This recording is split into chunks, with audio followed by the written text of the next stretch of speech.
Most people think the secret to networking is knowing what to say. I think it's making people feel seen. Let me tell you where I learned that. Many moons ago, I was an independent Mary Kay beauty consultant, and I read the Mary Kay Ash biography. And one of the things that stuck with me all these years is that when she spoke to someone, she made every person feel like they were the only one in the room and that they were important and seen. Even when her team had to keep her on schedule, she stayed fully present, locked in, eye contact. You were the only person in the world. And many people who, I was lucky at that time, she was still alive when I started, but she passed a few years into my journey. But many of the women who had met her in person truly had that experience. They went to her house. They got to lay in her bathtub. I think it was a pink bathtub. Surprise, surprise. And how lasting, what a legacy to make sure that you saw people and they felt seen. And that's always been the feeling that I've wanted people to have after talking with me. Now on to you. When you sit down for a coffee chat, what questions are you naturally asking? And why those ones? Some examples might be, what are you working on right now? How are you marketing your business? That would be one that I would ask because it's related. It opens up the concept of, oh, you have a business, you have marketing. What are you excited about in it? And for me, I'm not just collecting information. I'm genuinely curious in their process. And one example of this is I created my school community because people were telling me, well, I could just tell there's a gap in the market. Everyone's saying post 7 times a day or go network, but they're not showing you how.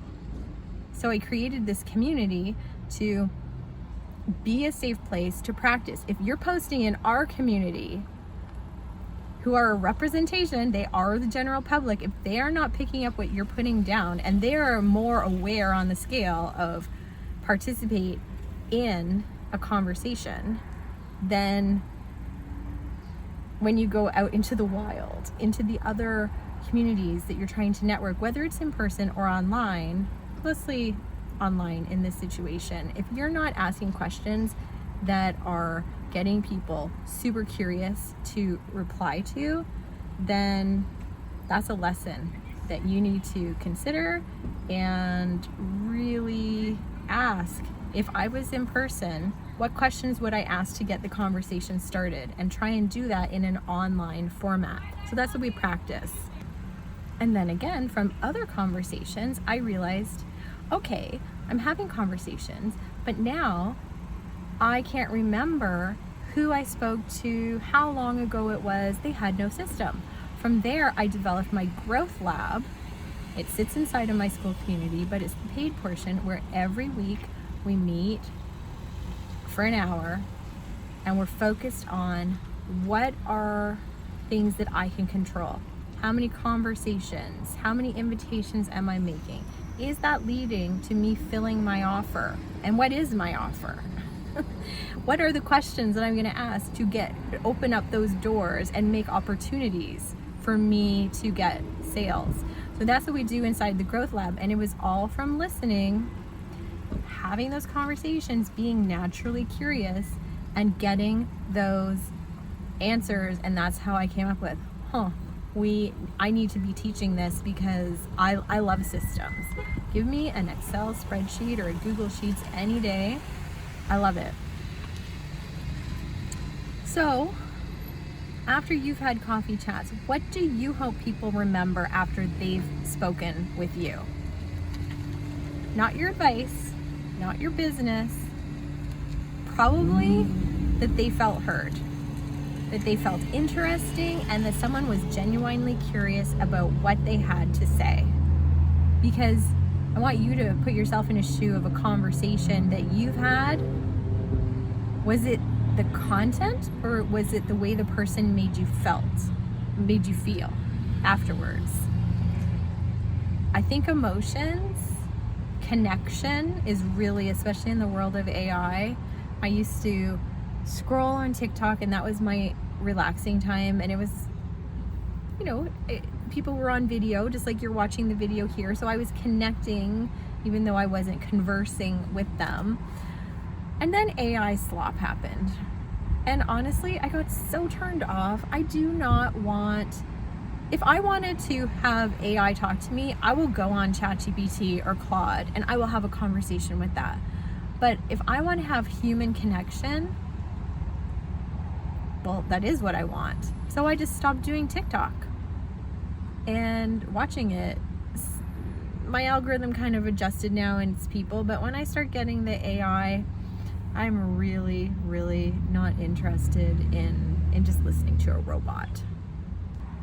So if there's one thing I hope you take away from today's rambles, it's that people won't remember every question that you asked, but they'll remember how you made them feel. Before I let you go, I have a relationship building action for you to do. The next time you are talking with another business owner, this is if it's in person, put your phone away and be fully present. Or even if you're online, you can ask one genuine question and then really listen to the answer. And I have found when I do this, I have so many conversations a day. When it's just fluff, I don't remember those people. But when we've really, even taken it to the DMs or said, I really like talking to you, let's go grab a coffee chat. After I have met them and connected that way, then I know those people. And I refer people all the time once I understand what they do. So I want you to consider that. It could be your next business partner, next collaborator, someone who refers you, or even your next client. And I'd love for you to leave me a comment to this video and just tell me, what's your favorite your favorite question to ask when you're getting to know someone? You might inspire someone else's next great conversation. And I'm curious if it is related to what you offer, if that's how you can get the conversation over there. Just like mine is, hey, do you have your own business? What are you doing to market it or promote it? Are you paying an agency? Are you doing it yourself? Are you doing videos? Get really curious with that. And actually, that is, as I mentioned, exactly what we're doing inside the school community that I own. It's called the Marketing Momentum Collective, and we're talking all about that this week. Actually, every week we talk about it. And I want you to remember, content creates visibility, conversations create opportunities, and relationships create those sales that we need as business people. All right, I'll see you in the next one.